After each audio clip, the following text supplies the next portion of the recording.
오늘의 말씀 함께 나누겠습니다. 따라합니다. 믿음은 실상과 증거입니다. 토요일에 행사가 있을 때면 말씀을 좀 미리 준비를 하려고 시간도 조정도 하고 합니다. 그러나 아무래도 토요일 하루를 이렇게 밖에서 보내거나 행사를 하고 나면은 말씀이 집중력이 많이 떨어지는 것은 사실이에요. 그래서 막 끌어올리려고 애를 씁니다. 애를 쓰는데 오늘 말씀은 또 우리가 더 집중을 해야 될 말씀 중에 또 하나인데, 어디까지 우리가 집중력을 다 같이 저나 여러분이나 끌어올릴 수 있을지 우리가 성령의 도우심을 간구하면서 또 이 시간 가운데 또 은혜를 함께 나누고자 합니다. 그래서 전달자가 조금 부족해도 여러분들이 잘 해석을 하셔야 됩니다. 잘 해석하셔가지고 나에게 꼭 맞는 말씀으로 받아들이는 그런 능력도 이제는 갖추셔야 됩니다. 늘 말씀을 통해서 우리는 믿음이라는 주제를 갖고 쭉 이야기를 하거든요. 근데 오늘은 아예 제목 자체가 믿음입니다. 믿음, 이 단어 자체를 믿음이라고 쓰고 이것을 우리가 함께 묵상을 해보려고 합니다. 그러니까 더 직접적이고 굉장히 중요한 또 그런 메시지가 될 것이고, 이것을 좀 더 쉽게 또는 더 명확하게 전달하고자 하는 것이 설교자의 마음일 텐데, 얼마나 어떻게 또 하나님께서 우리를 도와주실지를 기도하면서 간구하는 마음으로 말씀을 전하고자 합니다. 우리는 믿음이라는 이야기를 참 많이 해요. 그죠?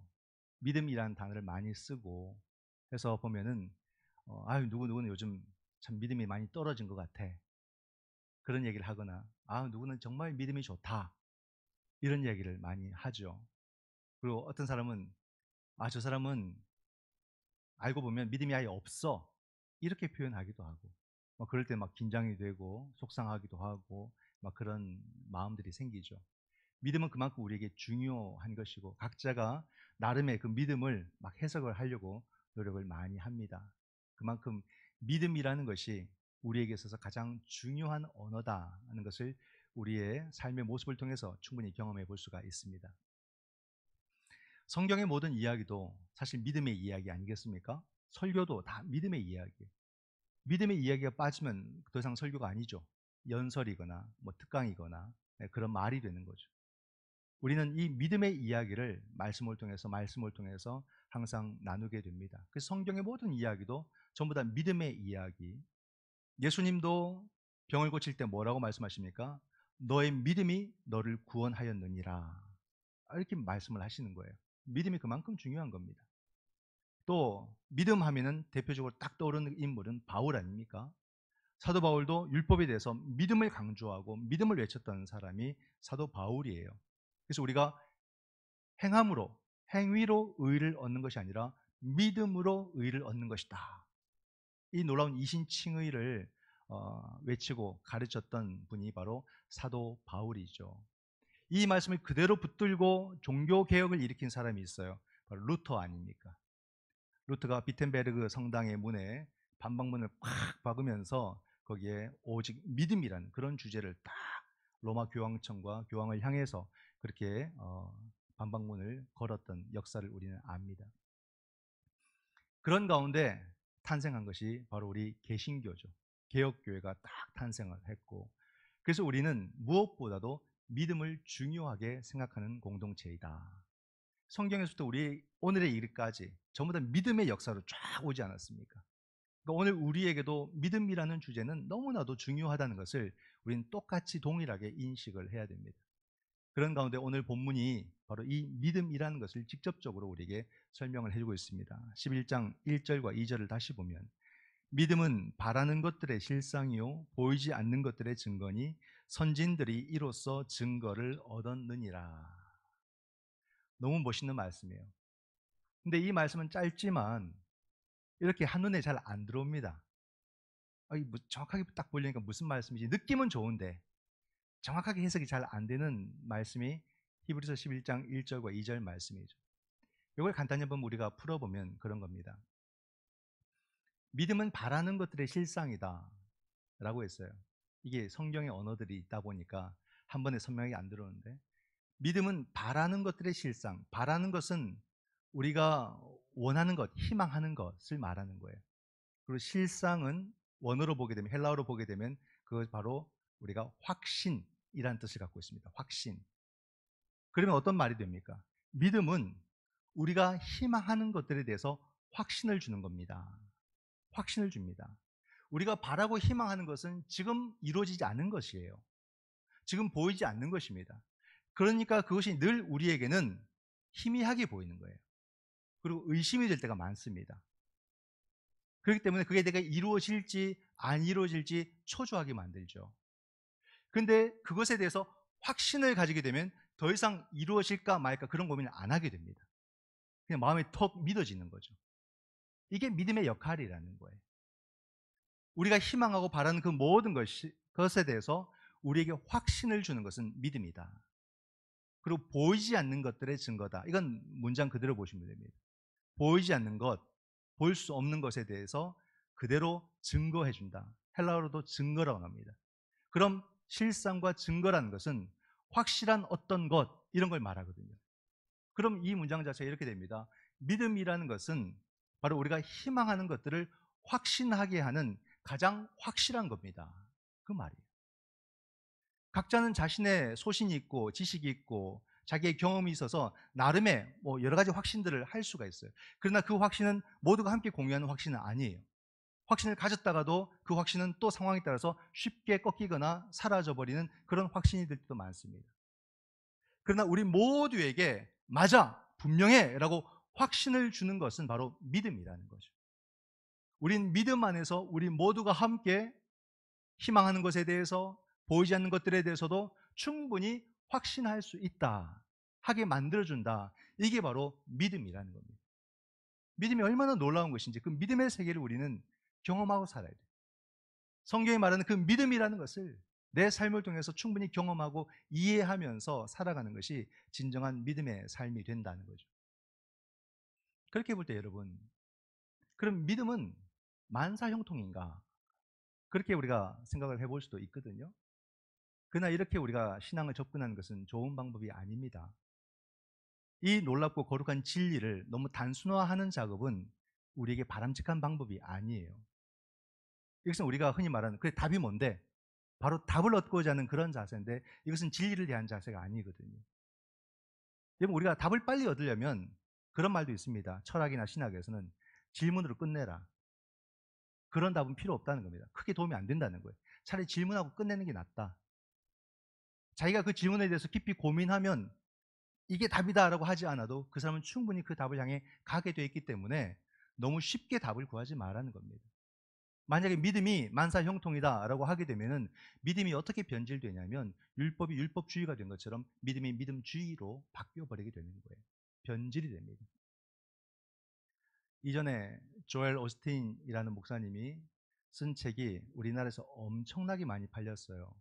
바로 긍정의 힘이죠. 들어는 보셨을 겁니다. 아마 한국 교회 교인들이 그분을 부자 만들어줬을 거다 이런 생각이 들어요. 하도 책을 많이 사줘가지고. 근데 그 책의 요지는 그렇습니다.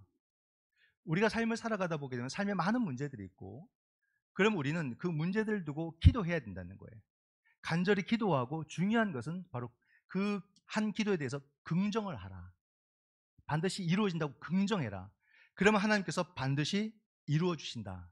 그게 요지예요. 그게 우리를 좀 시원케 하는 그런 메시지가 될 수는 있습니다. 신앙을 긍정으로 해석을 하는 거죠. 근데 그것은 반쪽짜리 해석이 된다는 사실을 알아야 됩니다. 신앙에는 긍정의 요소도 있지만은 아닌 경우도 충분히 많이 있거든요. 그래서 긍정이 신앙이다 이렇게 해석이 되면 안 된다는 겁니다. 우리의 삶이 얼마나 복잡하고 우리의 삶이 얼마나 다양한데 그렇게 단순화된 논리로 우리의 삶을 전부 다 담을 수 있을까? 우리 삶 속에 각자가 다 복잡한 삶을 살아가는데 그 모든 복잡한 문제를 두고 그냥 간절히 기도하고 긍정하면 그 문제 해결됩니다. 이렇게 말할 수 있을까? 그렇게 해결될 수 있는 인생의 문제가 아니거든요. 기도가 그렇게 그런 수단적으로 쓰일 수 없다는 것을 우린 충분히 경험을 했어요. 그렇지 않습니까? 예를 들어서 나는 나의 간절한 문제를 두고 기도했어요. 긍정했어요. 응답이 없어요. 그럼 누구 책임입니까? 하나님 책임이에요? 그렇게 가게 돼 있단 말이죠. 신앙이 이상하게 왜곡되는 현상을 그때부터 경험하게 되는 것입니다. 이 복잡 미묘한 우리의 삶을 그 단순화시킨 그 신앙의 구조로서 어떻게 담아낼 수 있을까? 오늘 이 히브리서 기자는 아브라함도 이야기하고 모세도 이야기하는데요. 모세는 간절하게 가나안에 들어가고 싶었어요. 간절하게 기도했어요. 그럼 모세는 긍정하지 않아서 가나안에 들어가지 못한 것일까? 그죠? 모세의 신앙이 뭔가 잘못되었다는 것을 말하는 거 아니겠습니까? 우리의 삶도 마찬가지예요. 우리는 우리의 삶이 잘 되기를 바래요. 우리의 삶이 성공적으로 가기를 원해요. 간절하게 기도했어요. 그럼 우리가 긍정하지 않아서 그토록 많은 실패도 겪고 많이 힘든 시간들을 우리가 겪게 되는 것일까? 우리는 건강하게 살고 싶어요. 내 몸도 내 마음도 건강해지기를 원해요. 간절하게 기도해요. 그러나 우리가 긍정하지 못해서 우린 수시로 병이 들거나 마음이 괴롭거나 아프거나 그렇게 사는 것일까? 그게 안 된단 말입니다. 삶이라는 것은 이토록 복잡하고 심층적인데 어떻게 그 단순한 구조로 내 삶의 문제를 가볍게 해결할 수 있다라고 말할 수 있을까? 그렇게 말할 수 없는 거죠. 신앙을 너무 단순화시키면 신앙의 균형을 잃어버리게 되는 겁니다. 성경이 말하는 참된 믿음이란 게 뭘까를 진지하게 고민을 해야 되고 이 말씀을 우리가 더 깊이 들여다보는 그런 훈련들을 해 나가야 됩니다. 믿음을 너무 쉽게 우리가 접근할 것이 아니라 이 믿음을 깊이 있게 다룰 수 있고 이 믿음을 진지하게 묵상하는 그런 훈련들을 해 나가야 되죠. 그럼 성경이 말하는 믿음이 뭘까? 믿음의 길이 무엇이며 믿음으로 기도하는 것이 무엇일까? 성경이 말하는 믿음은 그 믿음의 길을 걸으면 걸을수록 하나님께로 가까이 가게 만드는 것이 믿음이라고 말해주고 있습니다. 성경이 우리에게 말하는 믿음의 기도라는 것은 내가 간구하는 그 모든 기도를 드리면 드릴수록 하나님과의 관계가 더 깊어지는 것을 믿음이라고 말하는 거예요. 하나님께 간절히 기도해서 무언가를 얻는 것을 기도라고 말하지 않습니다. 그 모든 기도가 하나님과 관계가 있느냐 이렇게 묻는 거예요. 내 모든 기도도 내 모든 가는 길도 하나님과 관계가 있느냐, 그렇다면 그것이 믿음일 것이고 그렇지 않다면 그것은 믿음이 아니라고 말하는 것이 성경인 거죠. 우리는 수많은 기도를 드렸는데 그 모든 응답을 받았다고 했는데 그것이 진짜 응답일까? 그것이 하나님과 어떤 관계를 의미를 가지고 있는 기도의 제목들일까? 이런 고민들을 해보셔야 됩니다. 엄청난 기도를 지금까지 드리고 살아왔잖아요. 그 모든 기도의 응답을 통해서 나는 하나님과 더 깊은 관계로 들어가 있는가?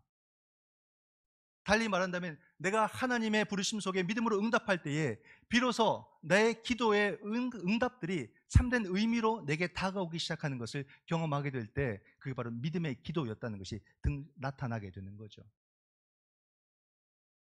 우리의 기도는 저는 전구와 같은 것 같아요. 뭐 저의 그냥 생각인데 우리가 기도하면 많은 이렇게 전구들이 우리 가운데 생기는데 그 자체로서는 큰 의미가 없어요. 100가지를 구하고 1000가지를 구하고 그 많은 전구들이 우리 가운데 있는데 그러한 기도의 응답처럼 보이는 것들도 내가 하나님 앞에 믿음으로 응답할 때에 하나씩 하나씩 불이 켜지기 시작하는 거죠. 기도의 응답들은 그런 의미, 하나님과의 관계에서만 의미를 가지는 그런 기도의 응답들, 그럴 때 그 응답은 진정 나를 하나님께로 인도하고 하나님의 말씀을 따르게 하는 그런 응답들이 된다는 겁니다. 김춘수 시인의 꽃이라는 시를 우리는 잘 알죠. 내가 너의 이름을 불러주었을 때 너는 나에게로 와서 꽃이 되었다.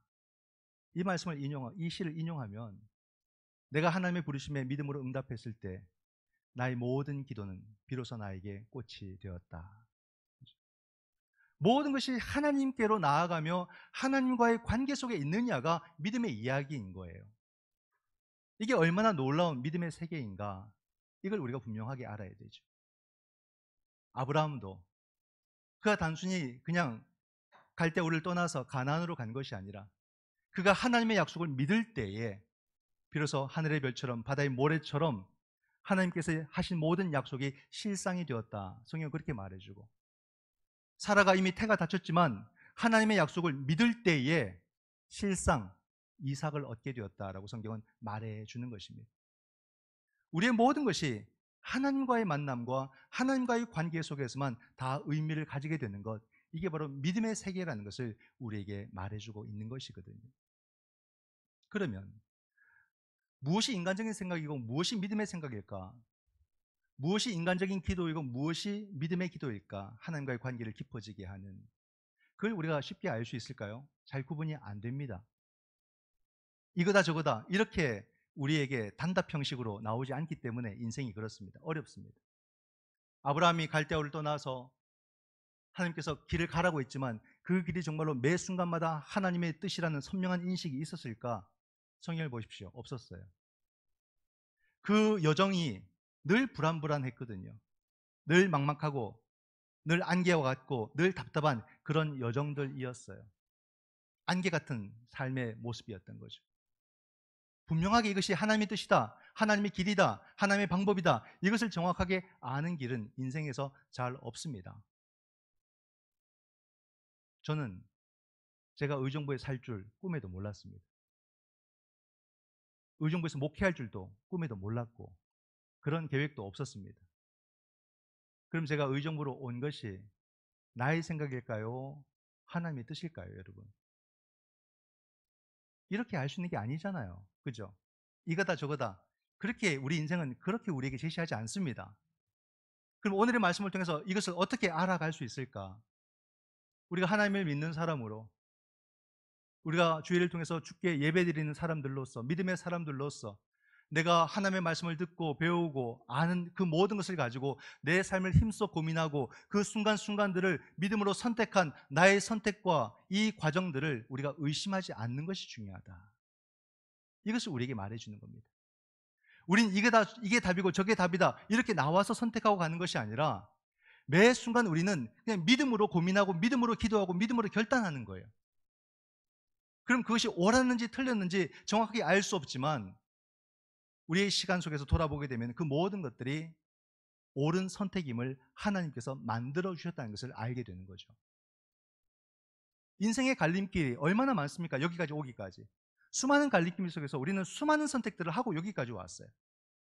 거기서 1번이 정답이다, 2번이 정답이다 이렇게 주어진 시간들은 한 번도 없었다는 말이에요.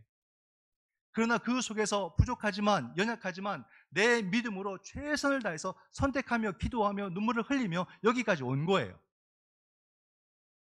난 내 인생이 막 지그재그로 갈지자처럼 돼 있겠구나 돌아보니까 너무 고든 길을 걸어온 겁니다. 하나님 어떻게 내가 이 길을 이렇게까지 걸어올 수 있었을까요? 내가 믿음으로 기도하고 고민했던 그 순간에 하나님이 함께 하셨고 그 길 속에서 하나님이 함께 동행해 주셨기 때문에 하나님이 함께한 시간이 그것이 바로 옳은 선택이 되게 만들어 주신 것이거든요. 그러므로 우리는 믿음으로 선택한 것을 의심하지 말자는 거예요. 나는 비록 부족했지만 저 사람이 옳아 보이고 저 사람이 더 성공한 것처럼 보이지만 내가 선택해 왔던 이 믿음의 길도 틀리지 않았다는 것을 믿고 걸어가야 되는 겁니다. 이 길을 걸어간다면 하나님께서 반드시 그 길 속에서 실상과 증거를 얻게 해주실 것이고 그리고 그 길의 끝은 바로 하나님의 구원의 은혜의 시간이다 하는 것을 우리에게 알려주시는 거죠. 여러분, 남 눈치 너무 볼 필요 없어요. 남들은 어떻게 하나 너무 거기 신경 쓸 필요 없습니다. 내가 믿는 하나님을 우리가 실제로 믿는다면 우리의 그 말씀의 가치와 믿음의 가치로 최선을 다해서 선택을 하시고 그 길을 믿고 가셔야 되는 거예요. 그러면 그것이 바로 믿음의 기도요, 믿음의 생각이요, 믿음의 길이 되게 만들어주시는 분은 하나님이시다 하는 거죠.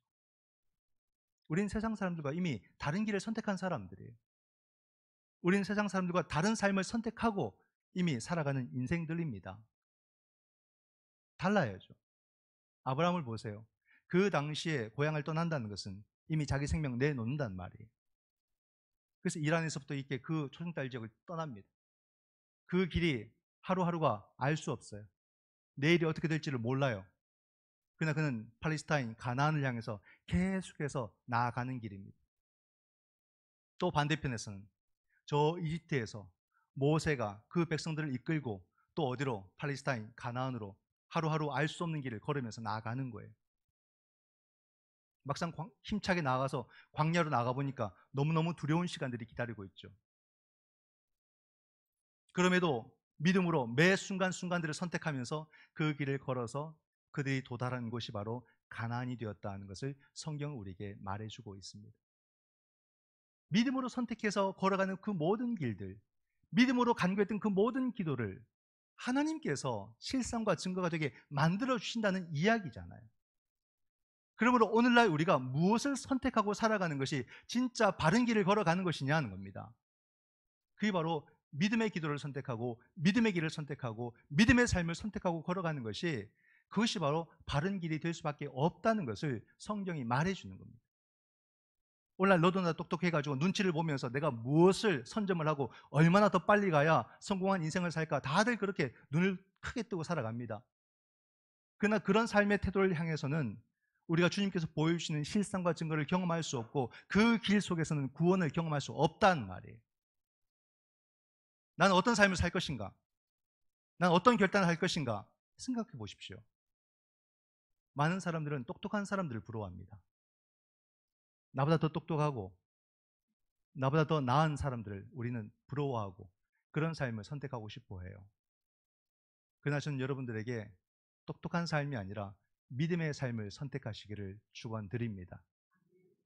여러분, 성경은요, 오늘 아브라함도 모세도 그들이 똑똑했다고 말하지 않아요. 히브리서 쭉 보십시오. 그들은 믿음의 사람이라는 것을 말해주지 똑똑한 사람이라는 걸 말하지 않습니다. 지금 우리가 큐티하고 있는 말씀 속에서도 다윗이 똑똑할 땐 죄를 지었어요. 그러나 다윗이 회개하고 믿음의 사람이 될 때에는 위대한 왕이 되도록 하나님이 만들어 주십니다. 똑똑한 사람, 제 주위에도 똑똑한 사람 많습니다. 근데 처음에는 그들이 참 대단해 보이고 커 보이고 했었거든요. 근데 이제는 전혀 그런 마음이 없어요. 아, 똑똑한 사람 답이 없구나. 그들에겐 답이 없다는 것이 너무나도 선명하게 드러납니다. 역사를 한번 보십시오. 역사에서 부정적인 사건과 부정적인 일들 속에는요, 전부 다 똑똑한 사람들 이름 다 올리고 있어요. 우리 사회 속에서도 부정적인 뉴스에는 전부 다 똑똑한 사람들이 다 나옵니다. 거기 똑똑하지 않은 사람 없어요. 다 한 가닥 하는 사람들이 다 이름을 올리고 있죠. 성경에도요, 예수님의 십자가로 내몬 사람들은 다 똑똑한 사람들이에요, 여러분. 다 똑똑해요. 어느 누구도 함부로 할 수 없는 그런 사람들이에요. 히틀러가 2차 대전을 일으키면서 폭력과 전쟁을 일으킬 때에 그 히틀러를 지지해주고 또 그 사람을 위해서 편들어준 사람들이 독일의 똑똑한 신학자들이었어요. 놀랍죠? 우리나라 일제강점기 때 먼저 앞서 나가 신사참배한 사람들이 똑똑한 목사들이었어요. 왜냐하면 딱 보니까 무엇이 지금 답인지 알거든. 내가 어떻게 행동을 해야 내게 유리한지 이미 알거든, 똑똑하니까. 그래서 다 먼저 나가 신사참배 다 했습니다. 똑똑한 사람들이 그러는 거예요. 근데 반면에 예수 그리스도의 그 십자가에 끝까지 함께한 사람들은 연약하지만 믿음의 여인들이었어요. 그 믿음 하나 붙들고 자기 목숨 내놓고 십자가에 같이 있었던 거예요. 그 아래에서. 주님은 그들을 보았어요. 주님은 그들과 함께 하셨어요. 주님의 선택은 그들이었어요. 그 여인들. 히틀러가 그 미친 듯이 전쟁을 일으킬 때에 그 히틀러에게 저항하면서 우리는 히틀러에 반대하고 우리는 하나님의 주권을 우리는 믿고 선포한다고 외쳤던 사람들이 바로 독일의 고백교회 목사들이었습니다. 제국교회가 훨씬 크고 숫자도 훨씬 많았지만 그 작은 고백교회는 두렵고 떨리는, 어쩌면 똑똑하지 못한 사람들이지만 그 믿음을 붙들고 히틀러에 저항했던 사람들이 바로 고백교회 목사들이고, 그들이 바르멘 선언을 채택하게 됩니다. 바르멘 선언을 보게 되면 우리가 세상의 모든 정치와 권력을 인정하지만 우리는 오직 하나님의 주권을 따른다. 그 고백이 아주 당당하게 나와 있어요. 그 에피소드가 어떤 줄 아십니까? 그들은 히틀러에 저항을 해야 되지만 힘이 없었어요. 부족하고 연약하지만 그래도 그들은 함께 모였어요. 그리고는 그들에게 이 신앙 고백문 선언서를 작성해 줄 사람, 똑똑한 사람을 찾았어요. 그 중에 세 사람을 찾았는데 그 한 사람이 바로 20세기 최고의 신학자 칼 바르트였어요. 그 칼 바르트는 스위스 목사입니다. 세 사람이 모여가지고 그 바르멘 선언서를 만들려고 이렇게 모였는데 바르트가 먼저 로비에 앉아가지고 뭘 끼적끼적 썼어요. 그 순간에 딱 떠오른 걸 쭉 썼어요. 그게 바르멘 선언이 됐어요. 그 두 사람이 또 같이 동의를 함으로써 그 선언서를 만들어가지고 고백교회에 전해줍니다. 그런데 이 선언을 채택하는 회의는 들어가지 못했어요. 왜냐하면 스위스 목사니까. 그래서 그 고백교회 목사님들 130명이 모여가지고 하루 종일 열띤 토론을 하는 겁니다. 이 내용을 갖고 토론하고 히틀러의 저항에 대해서 토론하고, 그러나 두렵고 무섭고 떨리잖아요. 벌벌벌 떨면서 토론을 하고, 그리고는 그 130명이 전부 다 서명합니다. 다 서명을 했어요. 왜냐면 그 이름이 드러나면 나중에 잡혀서 죽거든요. 그럼에도 다 서명했어요. 결국 히틀러가 이겼을까요? 바르멘 선언이 이겼을까요? 바르멘 선언이 보기 좋게 패한 것처럼 보였습니다. 히틀러의 전쟁을 막지 못했거든요. 근데 지금 여러분 네이버에 한번 쳐보세요. 바르멘 선언. 생생하게 살아있습니다. 히틀러의 정신은 사라졌지만 하나님의 주권을 강조했던 그 바르멘 선언은 지금도 생생하게 살아있는, 즉 하나님께서 누구를 선택하셨는지가 분명하게 나오는 거예요. 여기 또 하나 에피소드가 있는데, 그 바르멘 선언 130명 중에 그 순교자 보네포 이름이 거기 없어요. 보네포 목사님. 왜냐하면 그 바르멘 선언을 이렇게 서약할 때 그때 영국에 있었거든요. 여러분 이게 참 아이러니해요. 결국 중요한 게 뭔지 아십니까? 너는 그때 그 자리에 있었느냐, 이게 중요한 거예요. 너가 얼마나 똑똑했느냐가 아니라 넌 똑똑하지 못해도 그 자리에 있었느냐, 하나님은 그걸 보시는 거예요. 그게 중요한 거예요. 그게 믿음이에요. 똑똑한 척 백날 해도 소용이 없다 이 말입니다. 너는 헌신할 때, 남들이 헌신할 때, 남들이 섬길 때, 남들이 예배할 때 너도 함께 그 자리에 있었느냐, 이것만 확인하시는 거예요. 이게 하나님의 마음인 거예요. 루트가 종교개혁을 성공했을 때 수많은 사람들, 똑똑한 사람들 와서 같이 함께 합시다 라고 말할 때 루터 다 거절했어요. 내가 이것을 할 때 넌 나와 함께 했었느냐, 나와 함께 했던 이 마부가 하나님 보실 때는 위대하다. 나 이 비리한 몸을 늘 태워서 다니면서 이 일을 이루어내도록 끝까지 헌신한 이 마부가 중요하지 난 당신들 중요하지 않소. 루터가 다 끊었어요. 믿음의 세계가 뭔지를 아셔야 돼요. 여러분, 똑똑한 것이 믿음의 세계가 아니라 부족하지만, 연약하지만, 좀 덜 배웠지만 내가 그 자리에 함께 있었느냐, 이게 중요한 거예요. 오늘 우리가 이 자리에 함께 예배드리는 것이 얼마나 중요한지를 아셔야 돼요. 우리는 그럼으로써 하나님의 역사가 나타나는 겁니다. 하나님 그들을 통해서 역사하시지 똑똑한 사람을 통해서 절대 역사하지 않습니다. 그러므로 이 시간에 우리가 함께 마음을 모으고 주 앞에 예배드리는 것이 얼마나 큰 은총인지를 아셔야 됩니다.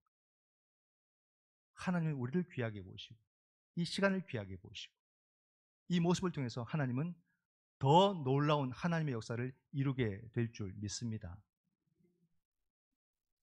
믿음의 길.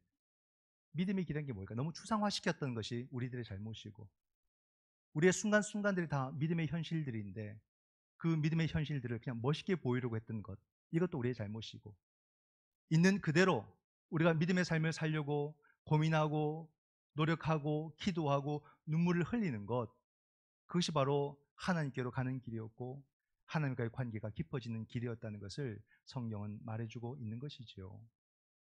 그런 가운데 히브리서 기자는 3절에서 이제 세상도, 너도 믿음의 길을 걸어가야 되지만 세상도 믿음의 눈으로 보라, 이렇게 이야기를 합니다. 세상이 만물이 하나님의 말씀으로 지음을 받았기 때문에 그 세상은 오직 믿음의 눈으로 볼 때만 우리가 세상을 바르게 볼 수 있다라고 말해주고 있죠. 오늘 우리 세상이 어떻습니까? 질병과 전쟁과 냉전과 갈등과 전쟁으로 얼마나 우리 사회와 온 세계가 신음하고 병들어 있습니까? 이러한 세계 역사 속에서 가장 필요한 것이 뭐겠습니까, 여러분? 그게 바로 믿음의 눈이고 믿음의 기도인 거예요. 믿음의 사람들을 온 세계가 부르고 있는 겁니다. 우리 사회가 부르고 있는 거예요. 참된 믿음의 사람이 어디 있습니까? 부르는 겁니다. 믿음의 눈을 가졌고 믿음으로 기도하는 사람들이 어디 있습니까? 우리 사회가 부르고 있는 거예요. 이걸 들을 수 있어야 되고 여기에 응답할 수 있어야 되는 것이 바로 믿음의 사람들의 책임이고 역할인 거죠. 이게 교회의 책임인 거죠. 저는 가능제일교회만을 위한 목회를 하고 싶지는 않습니다. 가능제일교회를 사랑하는 것은 한국교회를 사랑하는 것이기 때문에 가능제일교회에서 헌신하는 거죠. 한국교회를 사랑하셔야 돼요. 우리 교회를 통해서 한국교회를 위한 헌신을 하셔야 되는 겁니다. 우리 한국 사회가 어떤 교회를 찾고 있습니까? 우리 사회가 찾는 그런 교회가 바로 가능제일교회가 되기를 주님의 이름으로 축원을 드립니다. 믿음으로 드리는 그 하나의 기도를 여러분 가볍게 생각하시면 안 됩니다. 그 기도라는 걸 한번 생각해 보십시오. 믿음의 기도는요, 말씀으로 세상을 지으신 창조주 하나님께 드리는 기도예요. 만유와 우주의 주인이신 예수 그리스도에게 드리는 기도예요. 그러므로 어설프고 서툴지만 나의 이 믿음의 기도는 하나님에게 기억되는 기도요, 예수 그리스도의 마음에 새겨지는 기도가 된다는 말이에요. 그러므로 우리의 그 한마디의 기도도 역사 속에서 절대 사라지지 않음을 믿으시기 바랍니다. 그러므로 우리는 믿음의 기도를 드려야 되는 거예요. 믿음의 기도를 외쳐야 되는 거예요. 그건 하나님이 들으시고 하나님이 담으시고 절대 그 기도는 사라지지 않는다는 겁니다. 이 놀라운 믿음의 기도를 우리 가운데 허락하셨다는 사실을 알게 될 때에 소름이 돋는 거예요. 그래서 기도하지 않는 게 죄라는 말이 이제서야 알겠는 거죠. 기도하지 않는 것, 그것은 하나님을 기대하지 않는 것입니다. 우린 기도해야 됩니다. 그러면서 하나님이 역사하시도록 그렇게 우리가 기도로 참여하는 것, 이것이 얼마나 중요한가. 이 역사 속에 보이는 것과 보이지 않는 그 모든 것의 중심에는 부활하신 우리 주 예수 그리스도께서 계심을 믿으시기 바랍니다. 그래서 우리의 모든 기도는 실상과 증거가 되게 되어 있는 거예요. 주님께서는 우리가 믿음으로 기도할 때에 아브라함에게서처럼 모세에게처럼 우리에게 확신을 주심을 믿으시기 바랍니다. 오직 믿음의 기도를 통해서만 우리는 실상과 증거를 볼 것이고 우리의 삶이 얼마나 확신 있는 확실한 삶인가를 경험하게 될 것입니다. 그래서 여러분, 신앙을 모호하게 살지 마시고 우리의 삶이 주 안에서도 확신에 찬 그런 확실한 삶을 믿음 안에서 살아가시는 복된 성도가 되시기를 주님의 이름으로 축원드립니다. 아멘. 기도하겠습니다.